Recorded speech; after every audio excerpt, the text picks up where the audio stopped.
Hi, this is Sally Morgan, physical therapist, craniosacral therapist, and Tellington T-Touch practitioner for animals and people. This is Tristan. He's a Corgi, and we're here for an episode of Conversations with a Corgi. And today we're going to continue our discussion that we started yesterday about Thanksgiving. Yesterday we talked more about gratitude and thankfulness, and today we're going to talk about the second half of that word, which isn't strictly speaking about Thanksgiving, but that is giving, the idea of generosity. I'm wearing this sweater today, which reminds me of generosity because I was teaching a class, assisting at a cranial class when I was becoming an instructor in New York City. And there was this wonderful woman that sat next to me in the back of the room and helped the students also. And she and I became good friends over those 4 days. And she, the last day, was wearing this sweater. And as you can see, it's my color. And I told her like 45 times, I love that sweater. I love that sweater. Where did you find it? Do you think I can get one? And she was a very tall woman. She was at least 5'10", and I'm about 5'4.5". And this sweater, as so many were in the 90s, is a little bit short-waisted. So for her, she was constantly struggling, pulling it down. The sleeves weren't long enough. And somewhere around lunchtime, she said, you know what? You like this sweater way more than I ever will. And I'm going to give it to you at the end of the day. I couldn't believe it. How many times in your life did someone literally give you the shirt off their back? So I was so struck by her generosity and kindness, and it is such a beautiful color to me. This sweater is like the perfect color. I mean, it matches pretty much everything in my house and my Corgi's necktie. So that's my story that teaches me a lot about generosity, because you have gifts that you don't even know you have that someone else might want, that cost you nothing, and including your help, your kindness, your smile, your have a nice day and really meaning it, that you can give to people throughout the whole holiday season and your whole life. One of my friends was downsizing, and I think this was a brilliant idea, and if I had smaller downsizing things, I might do the same thing. She took a bunch of jewelry that she had that she didn't want anymore, and she put it in. Thank you so much. Have a great weekend. You too.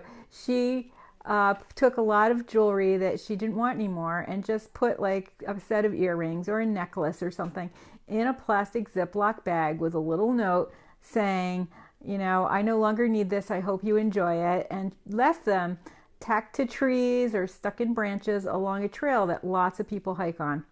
And sure enough, lots of people found happiness on that trail that morning. And that's a brilliant way to give people something that they want that you don't want anymore. You don't even have to take it to a thrift shop or the Goodwill or, you know, one of those exchange things. Some of my friends actually do have clothing exchanges where you bring all the clothes that you don't like or don't fit you anymore, and you have a swappy and trade clothes around.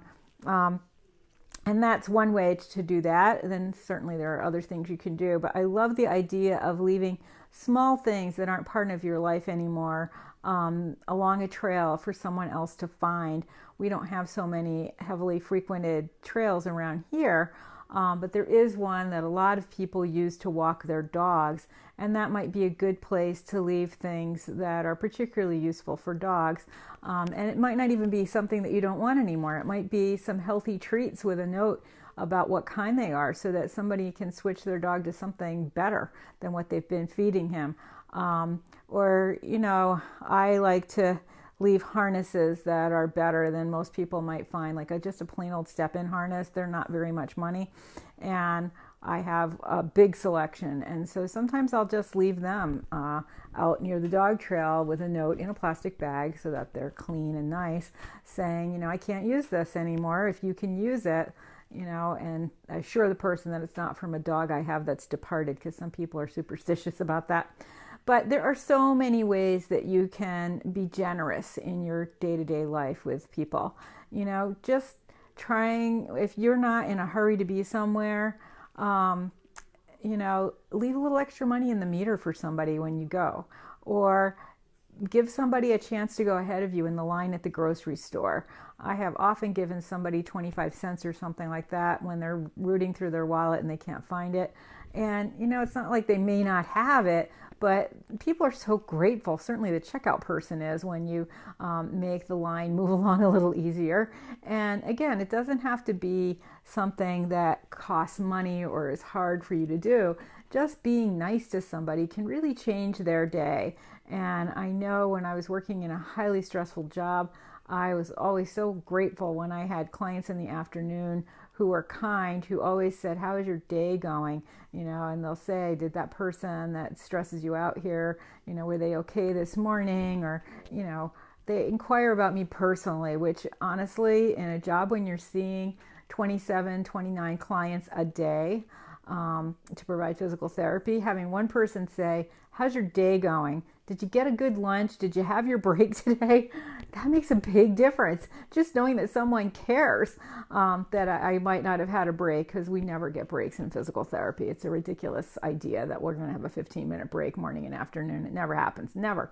And when they take away your hour lunch, where your break is integrated into your lunch, and give you a half an hour, you've really lost 15 minutes of time morning and afternoon, because you're never getting it back. And that's happened at every job I've had. There's always been some sleight of hand where we get the hour, and then some way through it's no longer. So having one person inquire about that can really change your day in a good way. And certainly with our pets do so many nice things for us. And if you are bringing your pet to visit a school or a nursing home, yourself how wonderful it is to have a pet in somebody's life for a day. And lots of people have therapy dogs that they bring to places like that. And if your dog failed the therapy dog test when he was 5 years old, and you thought, "Oh, this is never going to work out," and it's something you really want to do, retest the dog when he's 10 or 11. He may be a different kind of dog at that point in his life, and be really interested in having kids read to him, or going to nursing homes for an hour and just visiting with some people. It really makes a difference in people's lives when you extend your generosity to them. And generosity can be, like I said, really small things. Not cutting somebody off, letting somebody in on the road when they're coming out of the gas station. If you have an elderly neighbor or somebody who can't really function very well, shoveling off their steps, things like that can make a big difference in somebody's life. And I have been the recipient of somebody shoveling my steps, and boy, it is such a relief when you come out and your car is cleaned off, or your steps have been shoveled. One of the things some friends and I used to do, and it's too hard to do it now because we all have such scattered lives, but we used to get together one time a week and just make dinner for each other. We had a group of 5 of us, which meant you only had to make dinner for 5 people once every 5 weeks. And then somebody prepared dinner for you all those weeks in between. And originally, it was just a tea thing that we were getting together and having tea sandwiches and, kind of casual. And we had different little games that we had derived along the way, such as, reading something from our favorite books and having other people guess, and dressing like a favorite character. I mean, we had it pretty elaborate for a while, but eventually it just became dinner with people, and none of us were with anyone, and it was a good time in our lives to share some generosity with food. And it's so comforting, even on a snowy bad night when you get out of work late, to come home to someone else's house where they have prepared a meal for you, and they have the fire going and blankets ready and nice music playing.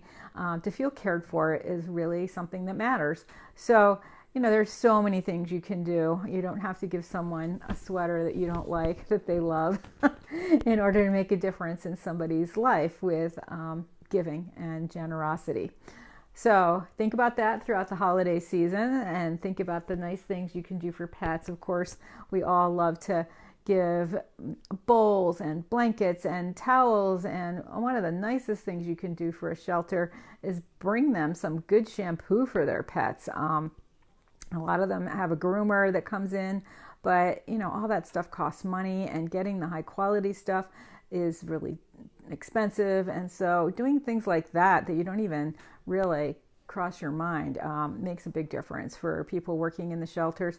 And if you're not even bringing anything for the pets, you can bring the people, lunch from somewhere, or gift cards to get lunch from someplace that's near them, just to make their days a little better around the holidays and in general.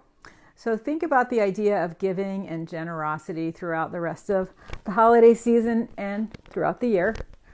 And we will be back. We have our job as an educator this week on Monday and Wednesday, so we will be back on Tuesday morning, and we'll see you then. Where's my music? There we go. Every time I hear this now, I have to laugh because that person asked me if I'm a flute teacher. At one point, I would have loved to be a flute teacher, but now, too busy. What do you think, Tristan? Yeah? The snow is starting to melt here. I'm so relieved. And it's getting up into the 40s.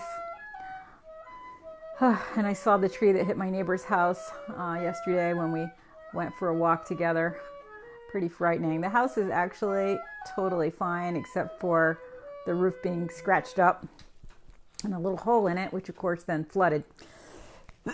So, excuse me. Everybody have a great day. We'll see you on Tuesday. Bye-bye.